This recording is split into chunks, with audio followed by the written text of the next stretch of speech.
မြက်တခင်နှစ်ကောင်ရဲ့သမီးတမန်စစ်ပွဲအေယာမမြစ်ဖြန်နဲ့အစိမ်းရောင်အန်နာကွန်နာအားလုံးပဲမင်္ဂလာပါဒီနေ့မှာတော့ကျွန်တော်တို့ဟာချစ်စရာကောင်းတယ်လို့အများကထင်ထားတဲ့တရိတ်ဆန်တစ်ကောင်ရဲ့တကယ်လူမိုက်ပုံမြင်နဲ့ကြားလိုက်ရတာနဲ့ကြောက်ရမယ်ရှေဘလူးတို့ရဲ့အားပြိုင်မှုကိုဖော်ထုတ်ပေးသွားမှာပါသူကတော့တခြားမဟုတ်ပါဘူးအမေဇုံမြစ်ရဲ့ဝင်ပလီတို့တော်တင်စားကြတဲ့အေယာမမြစ်ဖြန်နဲ့ဒီယောက်ကသမီးတမန်ဖြစ်ညစ်တပ်ဖြတ်သူအစိမ်းရောင်အန်နာကွန်တာတို့ရဲ့တိုက်ပွဲပဲဖြစ်ပါတယ်အရေးဆုံးဒီဖြန်အကြောင်းကိုကြည့်အောင်သူကမိတ်ဆွေတို့အိမ်မှာမွေးထားတဲ့ခွေးလေးတွေလို့ရင်ကျေးလိမ်မာနေမှာမဟုတ်ပါဘူးဒီဖြန်တွေကအလျား6ပေကျော်ထိရှည်လျားပြီးသွားတွေကလည်းအသားကိုဖောက်ထွက်သွားနိုင်တဲ့အထိချွန်ထပ်ပါတယ်သူကမြေထဲကဝင်ပလီလို့ခေါ်ကြတာကလည်းအလကားမဟုတ်ပါဘူး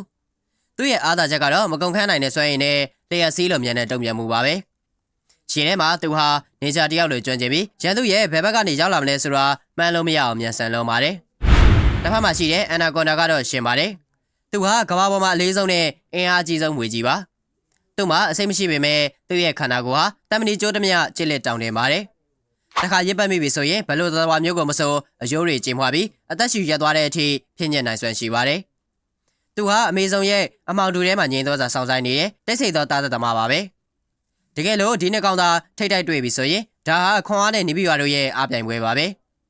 အန်နာကွန်နာရဲ့ကစားပွဲကတော့သူဟာဖြန်ကိုတစ်ချက်တည်းနဲ့အမိရဖမ်းပြီးသူ့ရဲ့အာရင်နဲ့ရပတ်ဖို့ကြိုးစားပါလိမ့်မယ်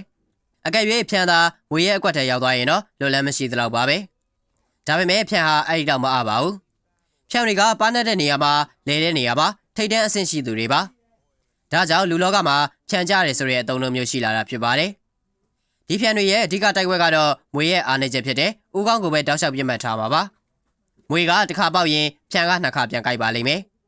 သူ့ရဲ့ချွန်ထက်တဲ့သွားတွေနဲ့ငွေရဲ့ကိုယ်တွေကိုဒရဆက်ဆွဲဖြတ်ပြီးသွေးထွက်တန်ယူဖြစ်အောင်လုပ်ပါလိမ့်မယ်ပြောရရင်အန်နာကွန်နာကတစ်ချက်တည်းနဲ့အပြတ်သိမ့်မယ်တမဏိဂျိုကြီးဆိုရင်မြစ်ဖြန်ကတော့ရန်သူကိုအပိုင်းမဲ့ပြအောင်တိုက်ခိုက်မယ်တမဏိဖြတ်ဓာတာတူလေးတွေလိုပါပဲ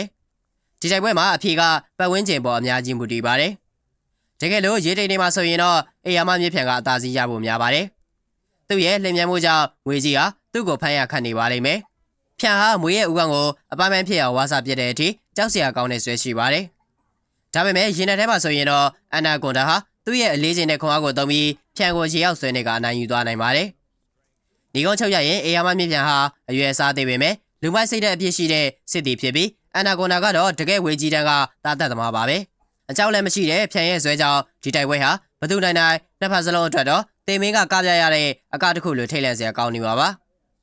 ဒီလိုအကျဉ်းစားတိုက်ပွဲတွေအကြောင်းကိုထပ်ပြီးသိချင်သေးတယ်ဆိုရင်တော့ like and subscribe လုပ်ထားဖို့မမေ့ပါနဲ့နောက်ထပ်ဘယ်လိုတိရစ္ဆာန်တွေကိုရှင်းဖိုက်ခိုင်းစေခြင်းလဲဆိုတာ comment မှာရေးပေးခဲ့ပါကြည့်ရှုပေးတဲ့အတွက်ကျေးဇူးများကြီးတင်ပါတယ်